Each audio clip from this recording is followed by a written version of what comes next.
میں کبھی کبھار اپنے طالب علم ساتھیوں کو مذاق میں کہہ دیتا ہوں کہ آج کل لوگ جو ہیں وہ کثرت بول میں مبتلا ہیں۔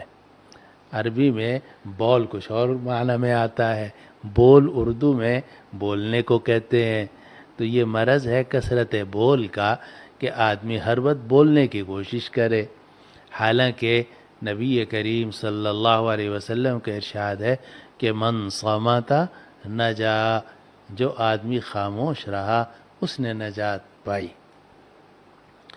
اس لیے اگر ہم اپنی دنیا ٹھیک کرنا چاہتے ہیں اور اپنی آخرت کو درست رکھنا چاہتے ہیں اور اپنی زندگی میں بہترین نتائج حاصل کرنا چاہتے ہیں تو سب سے پہلی بات یہ ہے کہ ہم زیادہ سے زیادہ خاموش رہنے کا اہتمام کریں، خاموش رہنے کی کوشش کریں۔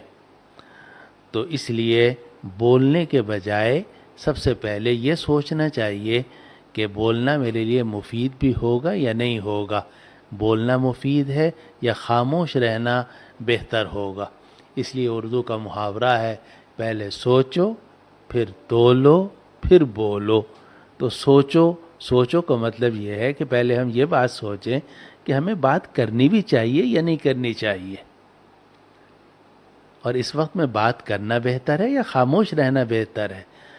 اگر آپ سوچنے کے بعد اس نتیجے پر پہنچیں کہ بات کرنے میں فتنہ پیدا ہوگا، لڑائی ہوگی، جھگڑا ہوگا اور مسائل پیدا ہوں گے، تو پھر صحیح طریقہ یہ ہے کہ بات کرنے کے بجائے آپ خاموشی کا راستہ اختیار کریں۔ لیکن اگر آپ کا فیصلہ یہی ہے کہ نہیں مجھے بات کرنی چاہیے، تو پھر اردو کے محاورے کا دوسرا حصہ یہ ہے کہ تولو، پہلے سوچو پھر تولو۔ پہلے سوچو کہ میں بات کروں یا نہ کروں، پھر تولو کہ بات کروں تو کتنی کروں، لمبی بات کروں یا مختصر بات کروں، پھر میں جو بات کروں تو میں جملہ یہ بولوں یا دوسرا جملہ بولوں، اور جملے کے اندر الفاظ کا انتخاب کیا ہونا چاہیے، کون سے الفاظ اختیار کروں کہ جس سے مسئلہ بھی حل ہو جائے اور کوئی فتنہ پیدا نہ ہو۔ ہم اور آپ جانتے ہیں کہ بعض اوقات بات اچھی ہوتی ہے، بات درست ہوتی ہے، بات صحیح ہوتی ہے، مگر الفاظ کا انتخاب صحیح نہیں ہوتا، یا لہجہ کڑوا ہوتا ہے یا رویہ خراب ہوتا ہے، تو وہ اچھی بات بھی اچھے اثرات دینے کے بجائے غلط اثرات پیدا کر دیتی ہے۔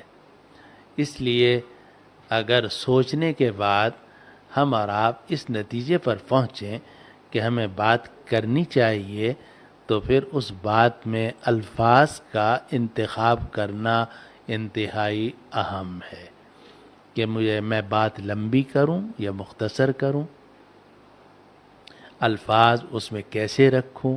اس موقع پر نرم الفاظ انتخاب کرنا زیادہ بہتر ہوگا یا کچھ سخت الفاظ مناسب ہیں، تو یہ تولنا پڑتا ہے، اور تولنے کے بعد الفاظ کا محتاط انتخاب کرنا پڑتا ہے۔ پھر اس کے بعد آدمی بات کرے تو امید یہ ہے کہ اس کی بات مفید ہوگی۔ تو اردو کا محاورہ ہے پہلے سوچو پھر تولو پھر بولو۔